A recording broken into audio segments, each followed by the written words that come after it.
Alam mo ba na mas nagiging delikado ang high blood pressure kapag inuulit mo ang tatlong bagay na to araw-araw?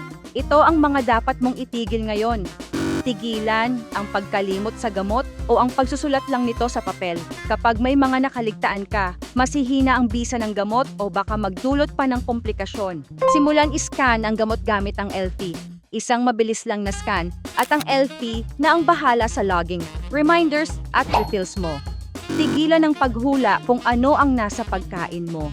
Simulan gamitin ang nutrition scan ng LP para malaman kung ligtas ang pagkain para sa kondisyon mo. Wala nang pagdududa at wala ring mga nakatagong panganib. Tigilan ang pag-asa sa memorya para sa pag-track ng readings mo. Madaling makaligtaan ang mga trend at posibleng babala sa kalusugan. Simulan gamitin ang blood pressure program ng LP para sa malinaw na gabay kung paano basahin ang results mo. Makakakuha ka rin ng practical na tips para mapabuti ang kalusugan mo. Napakasaya ko na nadiskubre ko ang mga simpleng hack na to.